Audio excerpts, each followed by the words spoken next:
When the Man Comes Around. This is going to be a series on the book of Revelation. This is part 1, and in this part we're looking at simply just the dating of the book. So, first up I would like to recommend a particular book, and it's actually called Before Jerusalem Fell. It's a very, very detailed book that goes into all the historical arguments, archaeological arguments, the internal arguments from the book itself. It's a very, very in-depth study. I read it a few years ago and I was thoroughly convinced of the early date after reading this book. I had already read a number of different things, but this book by Kenneth Gentry was definitely probably one of the defining moments where I realized that the early date is much more convincing than the late date. And that's what this subject today is going to be about. I will put the book into the notes of the video. So first up, let's just look at a couple of things in favor of the late date. So we have the early oral tradition. Early oral tradition has it that John was banished to Patmos during the reign of Domitian, as in Emperor Domitian, around 96 AD. So there are a diverse set of dates based on early church fathers. In favor of a late date are people like Irenaeus, Jerome, Eusebius, Severus, and Victorinus.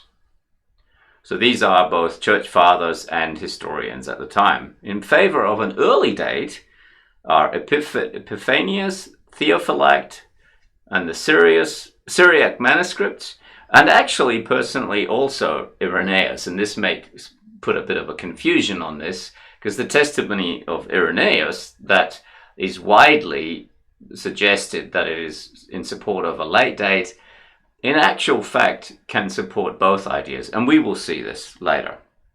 But because there are people even from the very early church period that support both an early and a late date, we have to look at the data to ascertain what is the most likely idea. So it's comparable to the idea that Peter was the first pope of Rome. So the Catholics say, the Roman Catholics that is, the fact that Peter was in Rome does not automatically lead to the conclusion that Peter was the first pope of Rome, because there were no popes when Peter was in Rome. Jerome stated that John was seen in 96 AD, that he was aged and so weak that he had to be carried into the church and could barely speak a few words. Revelation 10:11 tells us that John was to speak and prophesy to the nations. It appears unlikely, though not impossible, but unlikely, that he did this at that late age and state of health. So, further in support of the late date, we have the Bishop of Lyon, Irenaeus. He is one of the most important and reliable church fathers, undoubtedly. So this is a very strong argument, I believe, without looking at the evidence. If people think that he favored the late date, then that would be a very strong argument. But we will look at this in more detail. Further in favor of a late date, we have the problem that the seven churches that are in the first 3 chapters of the book of Revelation all talk about apostasy in the church.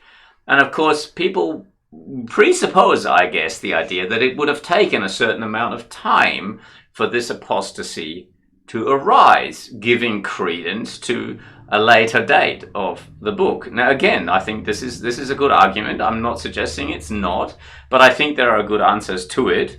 Nonetheless, I think, putting it out on its own, this is a strong argument for a late date. I would say that the 7 churches in chapters 1 to 3 would not have been in such a state as apostasy. And this is the summary of the late date idea.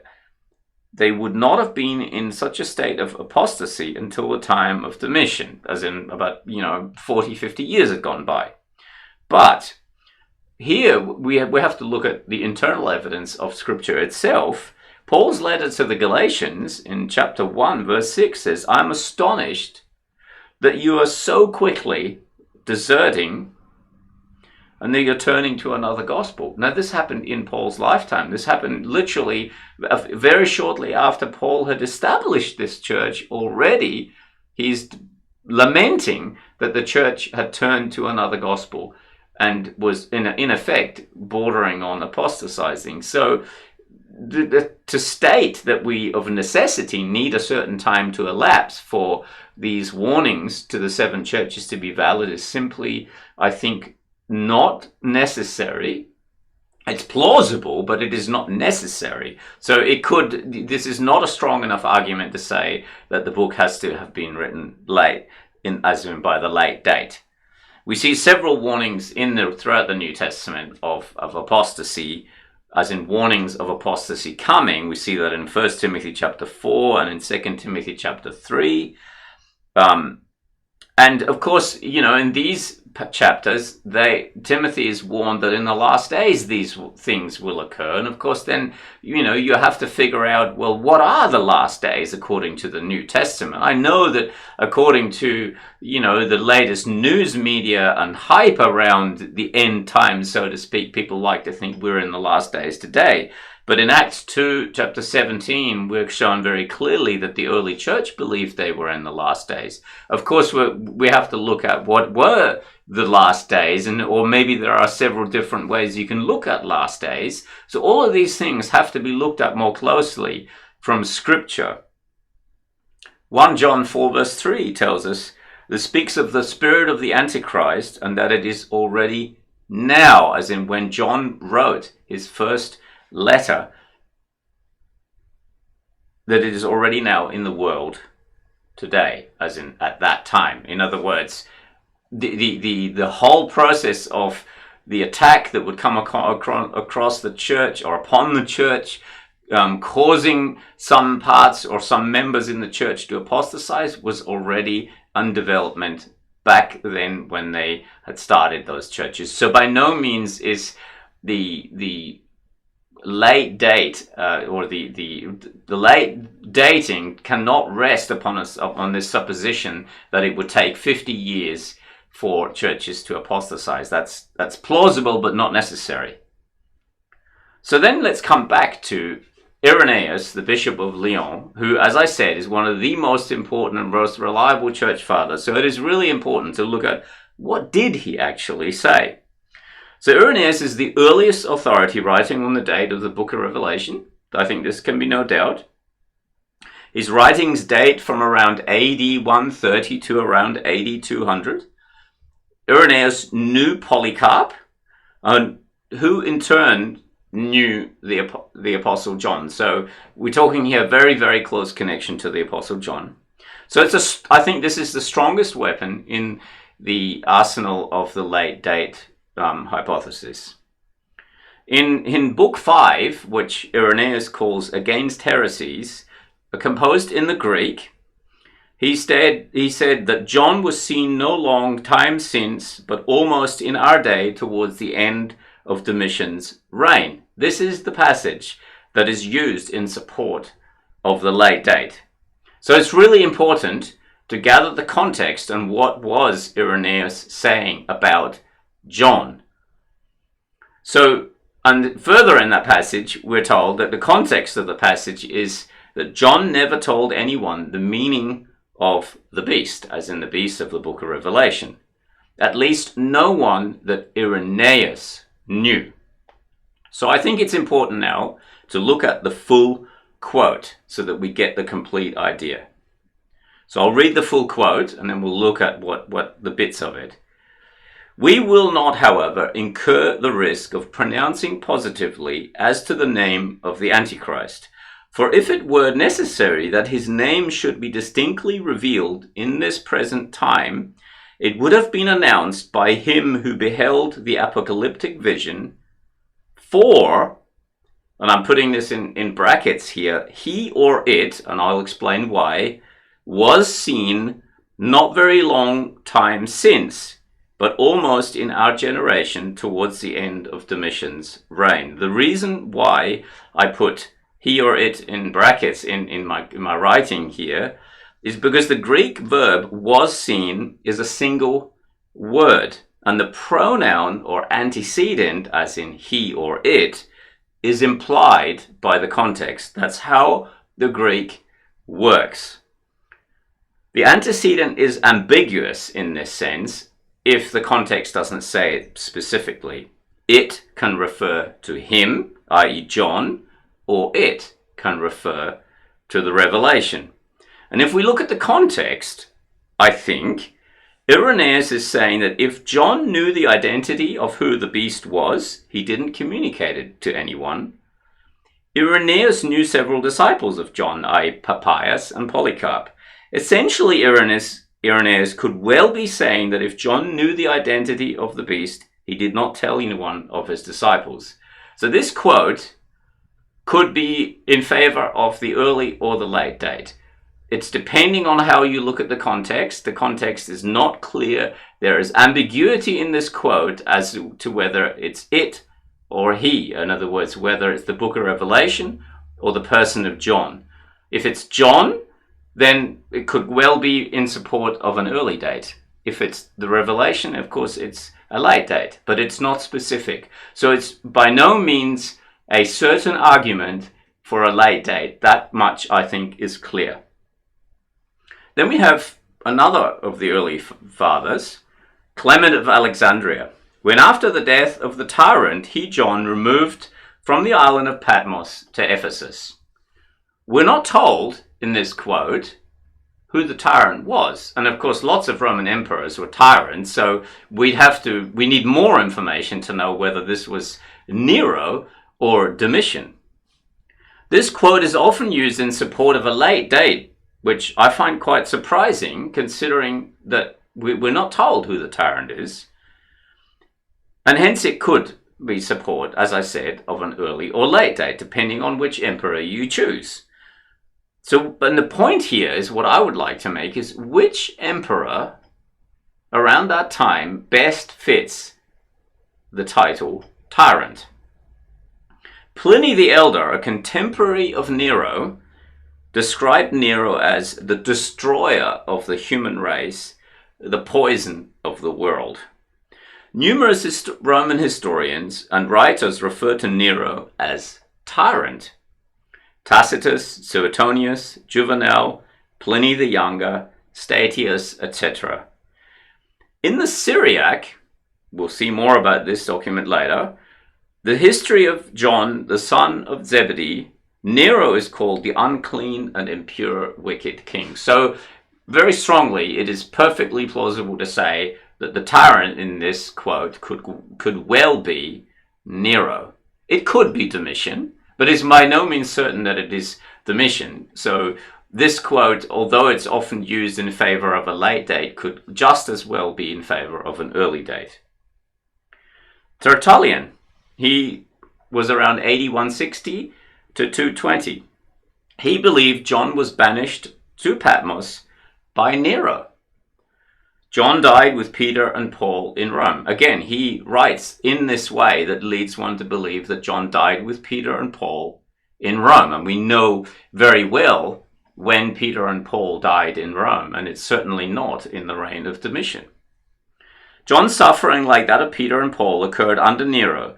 Tertullian writes in detail about the persecutions of Christians under Nero and strongly indicates that John was with Peter and Paul when he suffered the cauldron of boiling oil and was subsequently banished, which is when it's believed that he got this vision. So this is a bit of evidence that I think quite strongly indicates an early date. The Syrian version. In the introduction to the book of Revelation, in the Syriac version, which was the earliest date we have here is from the 5th and 6th century, this is 508 and 616, the introduction tells us this: the revelation which was made by God to John the evangelist on the island of Patmos, into which he was thrown by Nero Caesar. I think this is also a fairly strong bit of evidence indicating that we're talking about an early date here. So then finally, we have what I think is the most compelling evidence, and it's the evidence from the book itself, which I would call internal evidence. And I'm absolutely summarizing this here. If for the student who really wants to look into this in more detail, I would very strongly recommend you get the book from Ken Gentry. It's a fascinating read, immense amount of history, and he does all the hard work, and he doesn't leave one single stone unturned in terms of looking at the arguments on both sides of the fence and looking at all the objections. And whatever point you arrive at when you've read that book, you will have learned some amazing history. So Revelation 1:1 tells us, the revelation of Jesus Christ, which God gave him to show his servants the things that soon take place, that must soon take place. For a plain English reading, this demands that soon take place cannot have a 2,000-year gap. I don't know how anybody can plainly read that and insert a 2,000-year gap. Now, I've looked at all the major translations, the New Living, the ESV, the NIV, the King James, the NASB, the Holman Christian Standard, and all of them use very, very similar language. Soon take place, shortly come to pass, must quickly take place. In other words, there's no room for a 2,000-year gap here. And this kind of language is used in 6 or 7 different places in the book of Revelations. It's not just one incident. Revelation 1 verse 3, for the time is near. Again, if John had meant this to be in 2,000 years, surely he would have used language like Daniel did at the end of the book of Daniel, where he tells us that we should seal the book because it's not for now. Like, why wouldn't John have told us it's going to be in the future at some point, long time away? And again, all the major English translations use the same kind of language, as in, for the time is near, for the time is at hand. That's in the King James Version. Revelation 1 verse 7. This is where it gets a little bit more difficult. Behold, he's coming with the clouds, and every eye will see him, even those who pierced him, and all the tribes of the earth will wail on account of him. Now, we have 3 major interpretations of the book of Revelation. We have what's called the preterist view, which is the view that this was predominantly written to the early church, to encourage the early church, with some degree of, as in the very end of the book, is about the end of the church age, if you like, the church age that we're in right now. But the predominant message of this book was to the early church. This is what the preterist view. You have the historicist view that it unfolds over history, but it is certainly not written in that sense for the early church. And you have the futurist view, where it's all unfolding either now or at some point in the future. So I think the only view that really deals with these difficult passages is the preterist view. Because here we're told that those people who pierced Christ will see him coming on the clouds.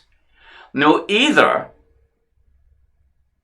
we have multiple comings, which is what I will talk about in a moment, which is exactly what I think here we have. This isn't about the second coming of Christ that we're still waiting for. This is about Christ coming in judgment on the city of Jerusalem that the 3 Olivet Discourse chapters talk about: Matthew 24, Luke 21, and Mark chapter 13. And of course, in that sense, those very Jews who were responsible primarily, first cause, of course the Romans crucified him, but the Romans wouldn't have crucified Christ had it not been for the first cause of the Pharisees, and then by extension the Jewish people, the Jewish mob, not all of the Jewish people by all means, but the Jewish mob who was incited to have Jesus overturned to be crucified. So we've got serious issues in this verse. If those people who pierced him are not meant in that sense, who is it? And how do we overcome this direct problem? And all the tribes of the earth will wail account on him. And here I would suggest that the tribes of the earth is simply a reference to the tribes of Israel. Every time in the Septuagint, which is the Greek translation of the Old Testament, every time this particular word tribe is used, it is always in relation to the tribes of Israel. And very often the land, the earth, in reference to specific prophetic statements in the Old Testament, is always a reference to the land of Israel. In other words, the tribes of the land, the tribes of the earth. This is a reference to the Jewish people. So then we have this issue of coming on the clouds. Is this the second coming, or is it in fact a coming in judgment? Matthew 24 verse 30 tells us, "Then will appear the sign of the Son of Man in heaven, and then all the peoples of the earth will mourn when they see the Son of Man coming in the clouds of heaven with power and great glory." So we have a lot of parallel in this Matthew 24 verse 30 to here Revelation 1 verse 7. It's almost the same sentence again. We have the allusion to the Son of Man, which is the title that is given to Jesus in the book of Daniel. We have in the book of Daniel passages that tell us about this coming on the clouds. And we have, of course, again, the reference here to this generation, these people. And interestingly, there are several references to this generation in Matthew 24. And in fact, if you start all the way back at Matthew, I think it's chapter 13, chapter 14, chapter 16, and then working your way through all the way to chapter 24, you will see again and again and again Jesus speak of this generation. And a plain English reading of that is the people he was talking to. There can be no doubt if you step away from Matthew 24 for a moment and you read the Gospel of Matthew, whenever Jesus talks about this generation, he's talking about the people who was listening to him right there and then. And a Jewish generation in their mind was 40 years. And when you think about this, in terms of history, Jesus was crucified in AD 33. In AD 70, roughly 40 years later, is when the Romans sacked Jerusalem. And in the process of that sacking, 2 million Jews were killed. It was the most cataclysmic event the Jewish nation as a race of people had ever experienced. So, and in Matthew 24, you see Jesus again and again use the English word this and the English word you. And again, it can be no doubt in a plain reading that Jesus is talking to them there at the time. And he's using specific references to them. When you're on your housetop, when you're in the city of Judea, flee into the mountains. This is no reference to anybody living anywhere else outside of Judea. If you read this with putting away all your presuppositional glasses of what your ideas about the future may be, and you read this chapter, there can be no doubt in my mind that you will realize it is the people Jesus was talking to. The problem arises when Jesus uses language such as coming on the clouds and poetic cataclysmic style language that is frequently used in the Old Testament, that people then say, oh, well, that can't have happened then because this language appears to be sort of more of a global worldwide style. And that's where the interpretational issues come in. And one needs to look at the Old Testament in order to do that. So the context, I believe, of Matthew 24, Luke 21, and Mark 13 dictate that we're talking about an early church event. The context, the internal evidence of the book of Revelation dictate we're talking about an early church event. A very, very strong message comes out when Jesus is in front of the Sanhedrin as he is about to be crucified. Matthew chapter 26, verse 64. And Jesus replies to the high priest, "But I say to all of you," so he's talking about all those people who are about to condemn him to death, "from now on, you," again, I don't think there can be any doubt that the you means the high priest and those people who are about to condemn him. "You will see the Son of Man sitting at the right hand of the Mighty One and coming on the clouds of heaven. The audience here is clear. He's not talking about some future audience. Jesus is talking about those people he was speaking to directly. So either they were going to experience the second coming of Christ, or this coming on the clouds is actually something else. And I believe it's throughout Scripture. If you go back into the Old Testament prophets, Jeremiah, Isaiah, Ezekiel, and then the minor prophets, you will see this kind of language used again and again. And very specifically in the book of Daniel, this coming on the clouds is a direct reference out of the book of Daniel. So you was the people Jesus spoke to, direct audience. The Pharisees who had wrongly accused him and were about to have put him to death, they will see this coming. This is the implication of this passage. I don't think there's any way you can get out of that. And so whatever view you have of the book of Revelation and the events that Jesus was referring to, and then John, you need to be able to answer the problematic that exists with these types of verses. It's a direct reference to Daniel chapter 7, verse 13. And there he comes to the Ancient of Days. Back to Revelation 1:7. Coming on the clouds, therefore, is of some form of judgment. Every eye will see him, even those who pierced him. Again, I think there can be no doubt in the plain English meaning, this is the very people who crucified Christ. Strongly suggests the Jews who killed Christ would physically experience this coming. All the tribes of the earth will wail. Again, the tribes, the earth, these are references to the Jewish people. The Greek word here used, as I said earlier, tribe, is the word exclusively used in the scripture, in the Septuagint, the Greek translation of the Old Testament, which was the Bible of the New Testament church for the tribes of Israel. Scripture is internally consistent. Whatever our interpretations of one passage are, they must be consistent with the interpretations of other passages. This is particularly important when you're looking at prophetic passages in the Bible. Revelation chapter 2, verse 16. I will soon come to you. I don't think you can say 2,000 years later, I will soon come to you. Revelation 3:11. I am coming soon. In the King James, it says, I come quickly.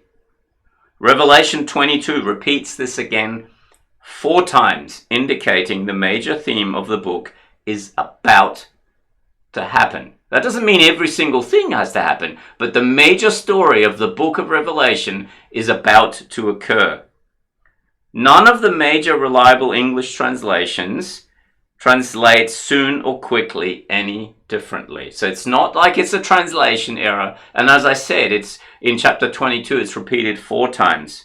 I personally believe, humbly said, this is an unsurmountable hurdle for the historicist and the future interpretations of this book. I think the evidence for the early or late date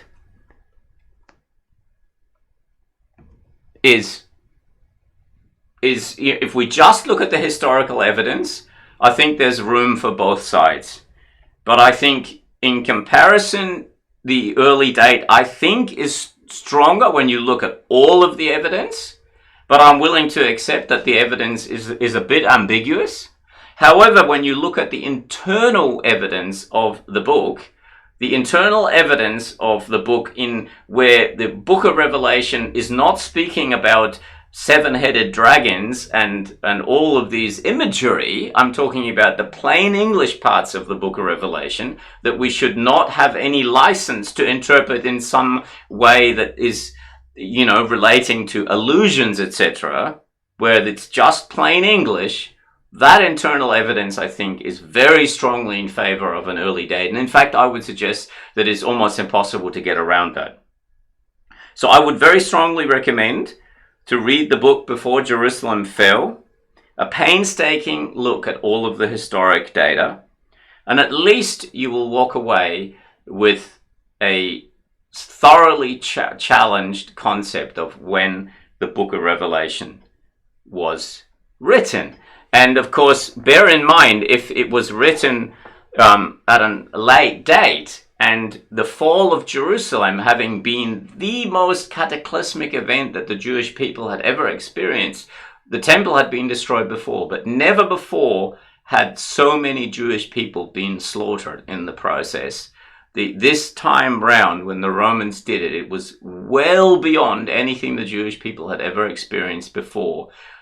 The book of Revelation is silent on this if the book of Revelation is written at a late date, which makes no sense. Whereas if it's the persecution under Nero is extreme, John is writing to encourage the Christians in this time of persecution, and he gives an unfolding revelation of what is about to occur and how they will be able to hold out and how they will get through this. I think makes very strong sense of the actual book. And as I'm going to go through a couple of chapters at a time in the next sessions, pointing out what I believe are the major events in the book of Revelation and how it relates to the early church. I hope you enjoyed this.